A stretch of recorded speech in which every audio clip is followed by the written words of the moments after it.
करे। जैसे एक प्रसंग आता है संकट का,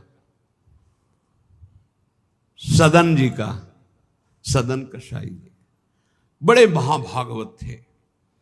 ये भगवान श्री जगन्नाथ जी के दर्शन करने जा रहे थे। महान अनुराग रस में डूबे हुए, दो चार घरों से भिक्षा ले लेते हो पाते हुए। फिर तो संध्या समय था, एक घर में भजन करने से एक मुख में विशेष आकर्षण होता है, भागवती का आकर्षण होता है जो एक आत्म सुख प्रदान करता है। लेकिन जो विषयी जन होते हैं उनके लिए वो आकर्षण काम में भी बदल सकता है। तो उनको एक नौ युवती जो नववधू घर में उसने देखा, तो उसने कहा बाबा यहीं पा लीजिए। उनका जैसी आपकी इच्छा। जब पाया तो कहा यहीं विश्राम कर लीजिए। कहाँ जाते हो? तो कहा जगन्नाथ जी के दर। तो सुबह चले जाना। अब यहां थोड़ी त्रुटि हो गई। बैरागी को सहसा किसी के घर में शयन कर, या तो दरवाजे के बाहर, या देव मंदिर, या ग्राम के किनारे कोई वृक्ष, कोई ऐसा देवालय आदि में, अन्यथा या तो कोई वैष्णव महाभागवत, फिर भी उसके बाहर उसकी सैयाओं पर ना सोए जो घर गृहस्थी की है। सहज सरल चित्त तो उसी घर में शयन कर गए। उनको होगा कोई कमरा ऐसे, और अन्य बड़े घर। रात्रि जब हुई तो उनकी वही नववधू आई, उसके पति थे, अभी नववधू हुई थी। उसने काम वेदना से पीड़ित होकर याचना की सदन से। सदन जी ने कहा कि तुम कैसी हो, तुम्हारे पति है फिर भी तुम ऐसी याचना करती हो। चली गई। उनको लगा कि शायद समझ आ गई हो। उसने जाके पति की, उसको लगा कि ये इसलिए बड़ा काम पापी स्वभाव का होता है। जब बुद्धि में बैठ जाता है कुछ भी पाप पूरे परिवार को मार सकता है, ऐसा है।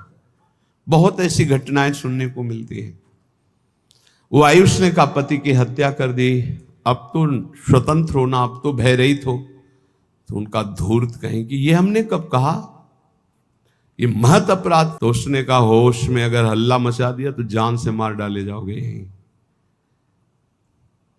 उन्होंने विचार किया कि बात तो सत्य है। तो उन्होंने कहा धर्म में प्राण त्याग देना सही है, लेकिन अधर्माचरण करना सही नहीं। तो उनका देवी तो चाहे जो कुछ करना चाहे कर ले, पर मैं धर्म विरुद्ध आचरण नहीं करूंगा। उसने हल्ला मचा दिया। गांव के लोग एकत्रित हो गए। क्या ये साधु नहीं है, ढोंगी, इसको हमने बड़े सम्मान से भोजन पवाया और अपने घर में वास दिया। ये रात्रि में कुछ धर्म विरुद्ध आचरण करना चाहा था, मेरे पति ने विरोध किया तो पति का गला काट दिया। अब मेरे साथ मनमानी करना चाहता था तो मैंने आवाज लगा दी, आप लोग मेरी रक्षा कीजिए। बंदी बना लिए गए, राज दरबार में पेश किए गए। राजा ने पूछा क्या आप अपराध किया? एक बार उन्होंने कहा कि नहीं। तो उसी स्त्री ने कहा झूठा है, ये दम्भी है, पाखंडी है, साधु नहीं है, वो महापुरुष थे। राजा ने पुनः पूछा तुमने अपराध किया? तो उनका ये जो देवी कह रही उसी के अनुसार मुझे दंड दिया जाए, क्योंकि भगवान की इच्छा, इसीलिए सब विधान बना। दोनों हाथ यहां से काट लिए गए, हाथ कटवा लिया धर्म विरुद्ध आचरण। अब कुछ ऐसे लेप लगाए गए जिससे रक्त रुक गया। जगन्नाथ जी के दर्शन करने गए तो बहुत हंसे प्रभु से, क्योंकि वो सच्चे थे। उन्होंने कहा प्रभु आप जानते हैं फिर भी ये लीला, अगर आज हाथ होते तो मैं हाथ जोड़कर आपको प्रणाम करता, पर स्वीकार करो आप हमारा। और जे ही ऐसे किया तो नवीन हाथ उनके प्रकट हो गए। सच्ची मानिए। कह रहे यहां कि आत्मनैव हतः पापो यह पापम कर्तुम इच्छति, पापानां विद्याधिष्ठानम लोभमेव द्विजोत्तम, लुब्धा पापम व्यवस्यन्ति नरा नाति बहुश्रुताः।